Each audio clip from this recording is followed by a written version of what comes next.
How do I start? I'm just kidding. I'm excited. Y'all gonna cause me to be vulnerable on here. I can already feel it, and that's one thing. An hour of footage isn't enough. And that's one thing. I don't know why you said an hour. Like, you knew better.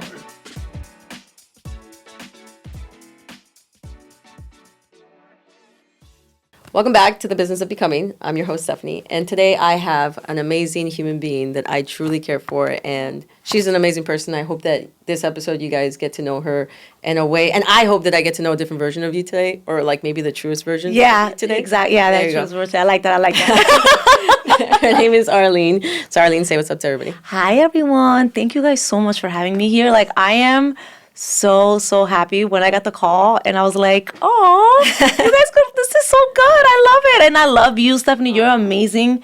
You are an amazing human being and there's so much to learn from you. So I'm really honored to be here. No, girl, that's what we're here for. And honestly, like, the whole point of The Business of Becoming is being able to empower not just women, but also young entrepreneurs and people who are kind of like battling different stages in their life, right? So I feel like both you and I have some similarities in how we've been raised. Yes. So give me a little bit of backstory. Like, how did you get to where you're at right now in life? So that people understand, like, you know, where you're from, how'd you get to do what you do, the whole nine. So, long story short, I was born and raised in New York City, which is very important. Okay. You know, anybody that's from New York needs to let everybody know they're from New York. Parents were Dominican, you know, moved to Miami about more than 15 years ago, about 17 years ago, actually. Oh, wow. I'm 32, so 17 years ago. And I actually moved here because my dad had a couple, supermarkets. That's what's up. And so, if anybody knows Tropical Supermarkets, he owned 3 of them. One time. And yeah, Tropical, all those, you know, now Price Choice, but whatever. That's a different conversation. And so now I'm here and I'm in Miami. So yeah. How'd you get into real estate or entrepreneurship? So I got into real estate because I got a really cool opportunity as a leasing professional. Once my dad sold his business, I had to find a job. So I got into like property management as a leasing professional, and that's really where the journey started. Really? You know, helping people find homes and, you know, all that encompasses that. Yeah. And that's where I definitely started. So you were working with your parents in their supermarket. Now, let's be honest. Bodega Batty? That song is about me. Bodega Batty. But I was not a baddie when I was younger. I was a small child. But I was a cashier. I did the bookkeeping. I did the inventory. I did everything. I was with the carritos, you know.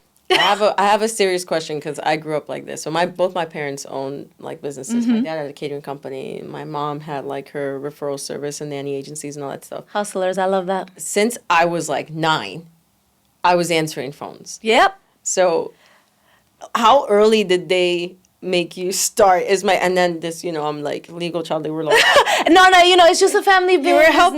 We were so healthy. You know, you're teaching your children. Exactly. You know, I was at the cashier like 6 years old. You know, just learning the codes of the mangoes and the plátanos and just, but you know, child labor. You know. Would you do the same thing to your kids? Heck yeah. There you go. Heck yeah. You're gonna learn the business. You're gonna learn everything, and because those are principles that you learn early on and experiences that you learn early on that you can take wherever you go, wherever life takes you. For sure. Yeah. So I did bookkeeping. That was actually my first job was with my mom, whatever, but I didn't get paid for that, so it's not really a job. So that's BS. It's in what is it? An internship. It's an internship. It's a free internship. Early free internship. There you go. I remember I got my first $100 from a client that like tipped me, and I was like, oh my God, like she gave me $100. Like that's so sweet. And I gave it to my mom. I was like, Mom, put it in my piggy bank, whatever. Like I don't know how many months went by, and I was like, Mom, where's my $100? Like I actually want to buy something now. It was gone. That's where my trust started. Heart. Right there. Oh, Yeah. My heart. And I was like, this? As a kid, I know that's so devastating. Yeah, I was That broken. is so devastating. I was broken for some time. Saving your $100. Oh But- my God. But I grew up and I found out, I was like, damn, I can't be giving people my money.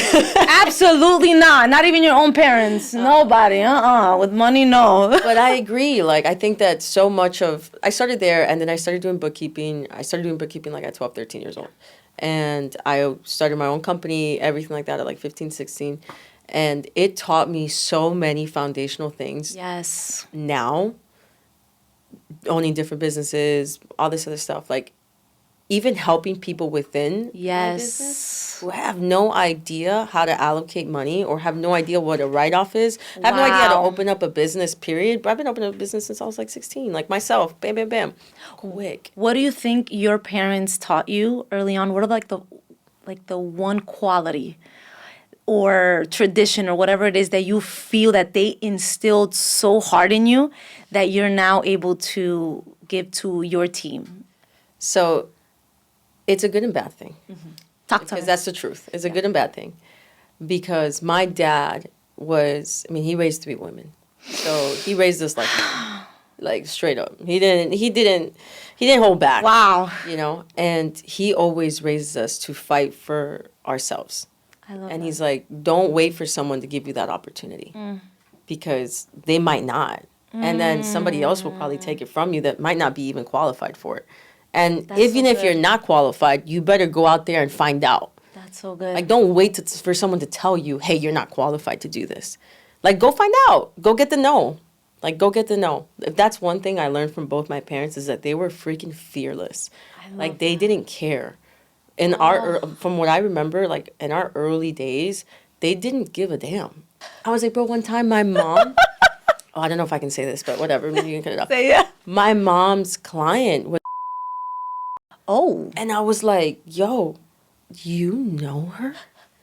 I was like, are you serious? And she's like, who's that? She's like, who's that?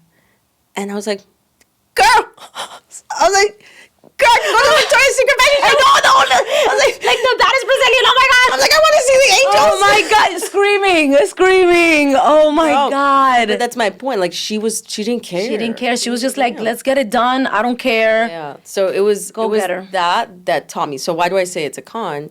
Because then no one can tell you no. No one Because can- you know you can do it yourself. and then you don't look for help. Yes. Well, yeah. That's You don't look good. for help. I can see now why it's a bad scary thing. It's to ask for help. Girl, I've been there before a minute. And I've realized how many times asking for help has cost me my soul. Like, and it's the dumbest things. Yeah. Like, it's just me going out of my way to make my life more complicated because I don't want to ask for help. So it's a good and bad thing, but It's very vulnerable to ask Oh, for help. It's you. Yeah. It is. and we're women, so Yeah. technically, like, that should be a That should go-to. be a thing, right? Like, oh, damsel in distress. Can you come help me? Girl, that's what cost me in my dating life. Oh, heck no. Hell no. And you know what? Hard. No. I don't, no. Speaking about dating life, no. Man, you need to stop. I mean, I'm married. You know, I'm married now. I'm good. But that whole damsel in distress, one of the first conversations I had with my husband when I met him was, I am very strong Dominican woman and you are Honduran. And Honduran men Are like very- very, and they like their women to be a little bit submissive, and they like their women to be. And I was like, is this gonna be a problem? Yeah. Because I'm gonna tell you when something's off. Not every woman is the same. Yeah. And every woman has a different background. We come from household where from a very young age we've had to work. Yeah. We've had to get if we wanted something, we worked for it. I don't care. We're gonna learn how to do it. Yeah. I don't need your help. I don't need your help. Whatever. I'm gonna do what I gotta do because I need to handle mine. 100%, yeah. And not everyone's like that. Yeah. And when it comes to finding a partner or even friendships, Yeah. they need to understand that quality about you, and they need to understand. They need to be I don't think it's patient. It's just having an open mind and understanding the personality. Yeah. You know. Did that cost you, like, in actually building not just friendships, but I want to say, like, those friendships that are like your core people? Yeah. Did that like cost you? Because I know it did for me. Yes. Like, for me, it cost me. Yeah. like all my youth to find people that I can actually like really, really genuinely connect with. Yeah, I'm still in that process. Like of finding even like core group people that understand that quality about me, because you have your friendships, you have your people. Yeah. But one of the biggest struggles that I had like in my early 20s was the misunderstanding. People would think that, oh, you're too much. Yeah, for sure. You're too much. Tone it down. And that messes with your confidence. That messes your self-esteem. And also that even makes you question how you grew up or whether or not it was okay to be this way or okay, So it's crazy. Now that I'm older and I'm 32, I'm like, I think back, I'm like, what the hell was I thinking listening to these goddamn people who didn't know jack, okay? Small-minded, no offense, No, offense, it's not everybody girl. has their lane and everybody chooses, but I just think that that's, small-minded, 100%. And so coming out of that now and realizing like, no, I'm proud of how I was raised. I am proud of what my parents instilled in me. I am proud of the experiences that I had to endure and things. I had to like stand on it and be like, okay, I didn't know any better. Yeah. So I'm going to extend grace to myself and know I'll leave that right there. I'm not going to look back at it and I'm going to do better. Yeah. Final. Yeah. Because I'm the type of person where I'll like replay. So that's what I was gonna say. Like I thought I was the only person going through that in my 20s, and I went through that heavy as a 15-year-old because I got really involved in like church, and they became kind of like my safe place, But it was not really safe because I wasn't myself. I was just conforming. Yourself, correct. You know what I'm saying? I was conforming to fit in and to find a place where I fit in, because that's all we want, man. Like that's all we want. But that's, I was watching a documentary on obviously science and humans and how we operate, right? And we are one of the only species that can die because of isolation and die because we don't have people. We're not. Crazy. We need that to thrive. We need that. We need to feel like we belong. Yeah. There's always this feel of belonging. Yeah. That is human nature. So going back to that, I remember in my youth, I did find that, but I realized that so many parts of myself had to silence and dim in order for me to stay feeling like I fit in there, right? And I broke out of that at 18. And then I fell right back in. You know what's so funny? When I first met you? Where was that? What stage of my life was I at? I will never forget the time. We would hang out, but there was this one time that we went to Sushi Saki. And I remember this thought that went through my mind because I just thought about it right now. I was like, Steffany can be doing so much more. She's different. Like, I literally thought to myself, I'm like, crazy. She's so... Because when... you just when you have something different. Yeah, and when you have experience and you meet people that you can tell that you're like, oh, this person has a lot more to offer. That's funny. But that's what I'm saying. Like I got off, and then I came back to find what I thought were my people, And it's so funny because my mom, she raised us legit like a cult, 100%. I don't know if anybody knows about Colombian women, but screaming. These people are serious, and they're bad. So Casa Madrugada, straight up freaking Encanto. Oh my God, I'm screaming. And my mom, I remember one time I was in kindergarten and I came back and I had a friend named Evelyn. And I came back and I was like, Mom, my friend Evelyn, she's my best friend. Yo, quagata, bah. And I was like, oh. I was like, what'd I say? Yeah. I thought I said a cuss word or something. She goes to me very clearly. She goes, you don't have best friends. She goes, your sisters are your best friends. Yo. Let me tell you something, but it was true. It was true. I was going to say, I was going to be like, but was she? I'm not going to lie. But was she wrong? Yeah. We stayed friends. We stayed friends, but your family. Yeah. Your family. 100%. I ride for mines. 100%. I ride for mines. And not a lot of people understand that. Mm-mm. Some people will find it, and even when it comes to relationships, your partner might even sometimes feel offended. Those are one of the conversations that you need to have, and one of the conversations I had with my husband, because I was like, I wake up in the morning, the first person I call is my dad, my mom, then my brother, then my cousin, and occasionally we go on FaceTime, all of us together. We call it the powwow. Every morning we have a powwow, and we're just talking nonsense or whatever. What are you doing, or what's the plan? Yeah. My stepmother calling me, I did the new stairs, come see the renovation. Like we're you're touching base. Yes. Yeah. And that is like, so I think that makes up like our identity. Yeah. Who we are. For sure. And other people, whoever that is, the friendship or your partner, needs to understand that, because that can be intimidating to other people. Oh, it's super intimidating to other people. When you get into a relationship, right, you start finding like this version of yourself, and you're getting all in love and whatever. And the first people that I want to go to is my family.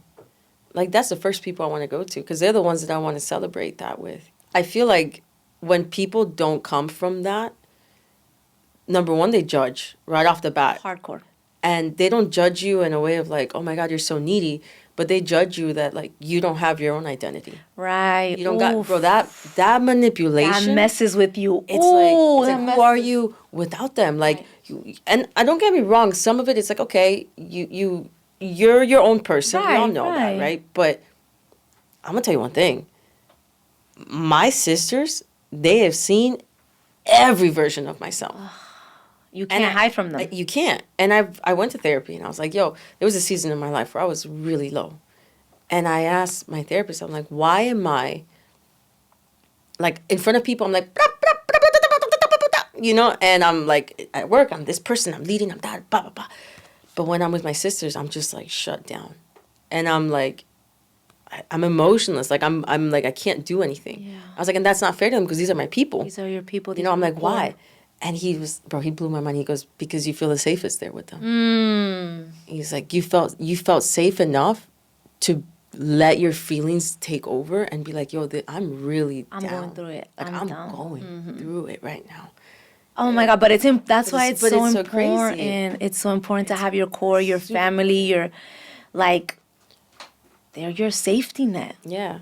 And I feel like when you find a partner that, one, not only just respects that, but also wants that changes so much, because especially if you got a tight bond with your family. I'm not saying that like your family's gonna be perfect, because every family has issues. Right. Like, my family's got mad issues. We all know that. But I think that they're understanding with that part of your life, and they want to be a part of that part of your life. And even if there are certain events or things that they don't want to go to, I mean, at least you guys established a healthy boundary. You don't get upset. He or she, or whatever the case may be, doesn't get upset. They understand. Hey, family is a priority. Yeah. Like I told my husband, when I'm with my family, it fills my cup. It fills my cup. I feel energized. When I come out, even if we're just sitting down, 100%, hablando porquería, stupid, watching my dad dance in front of the TV, whatever it is, like it fills my cup. In a way that I'm already giving of myself in my business, in my relationships, with my new doggy. Like I'm already giving. I want to be poured into, and a form of that is your family. 100%. Yes. I haven't felt like this in a long time. Good. This is good. I love that. This is good. Okay. For us. Yes, I know, right? For us. All right. Are you a big Valentine's Day person or not? No. Ooh. No. Really? But obviously, now that I am in a relationship, you do want to, like, take those days in consideration and do something a little bit nicer, for your significant other. So now, yes, I am making it a priority, I guess. But before, no, I don't give a damn about no Valentine's. Another day, another $1.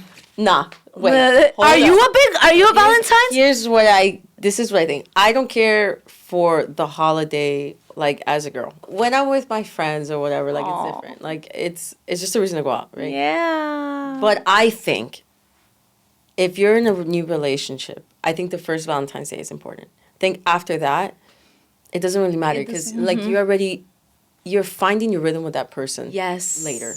So that, like, going out on Valentine's Day, it's madness, it's havoc. It's like going out on Mother's Day, it's crazy. Literally. But I feel like the first one, it's just showing like appreciation. Like, hey, like it sets the tone.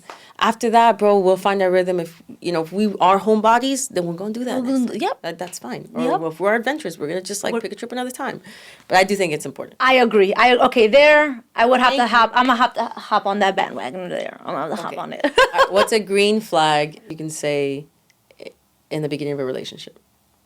Oh, that's a good question. Or what do you think they should look for when they're dating? Like a green flag. How they treat other people. Oh, that's a good one.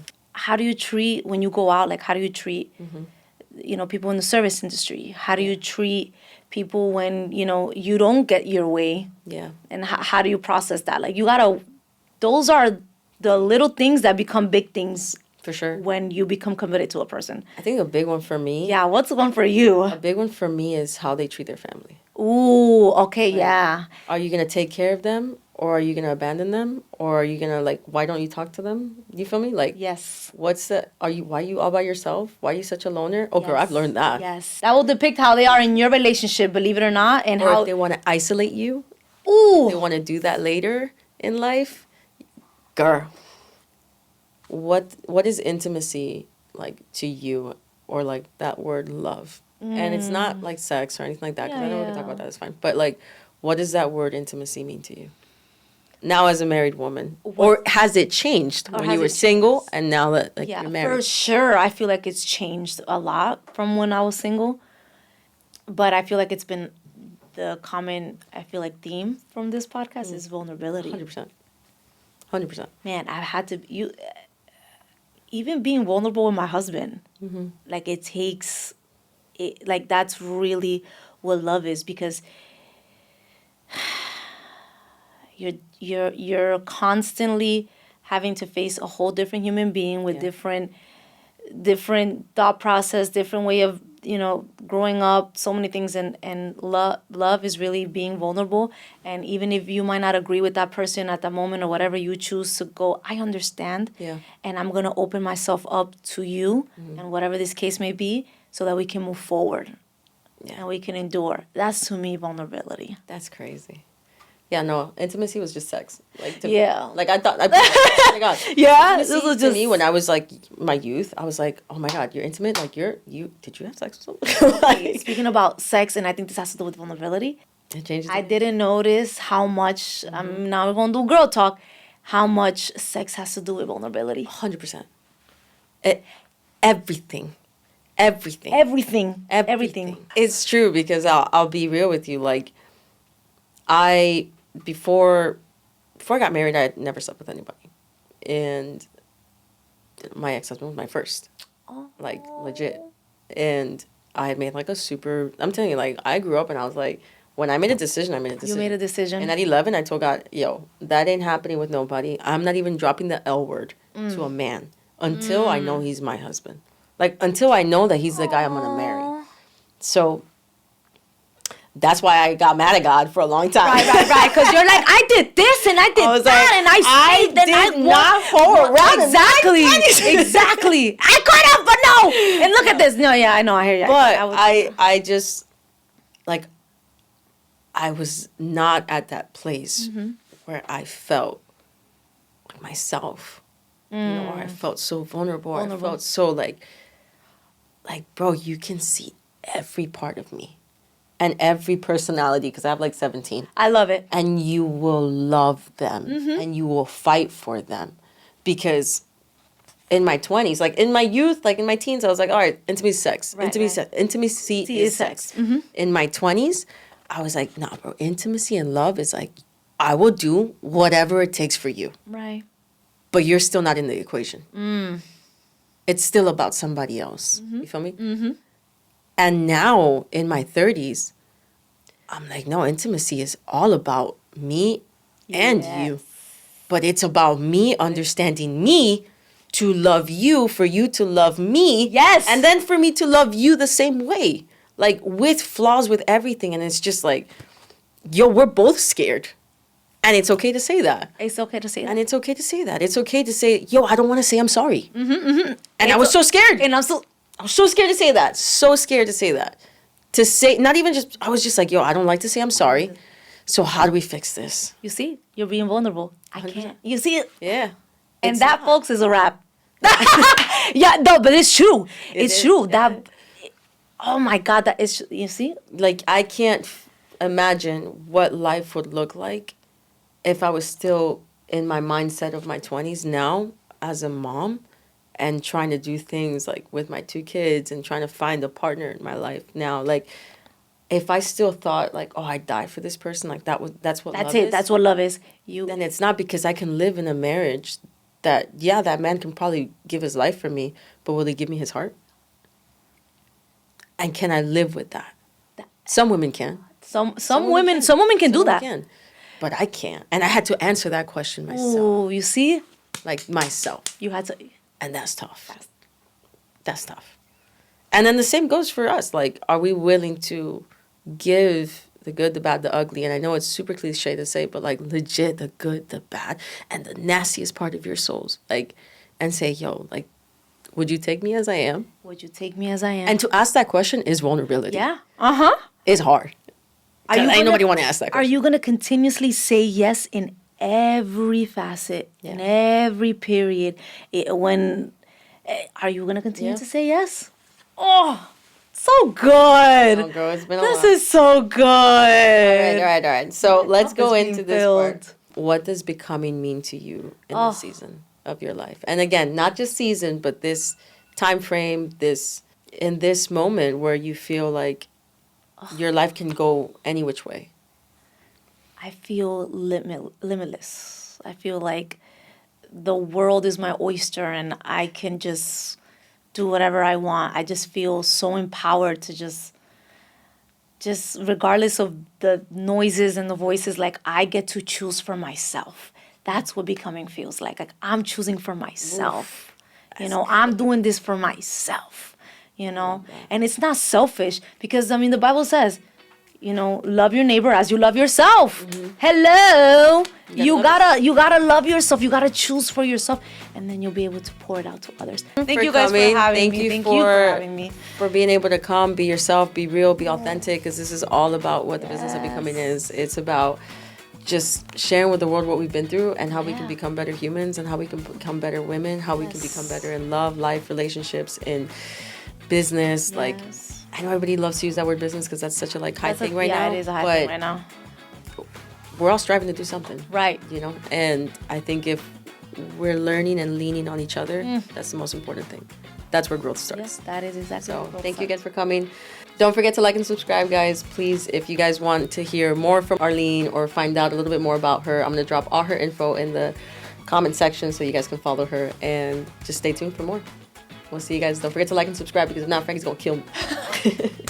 Screaming.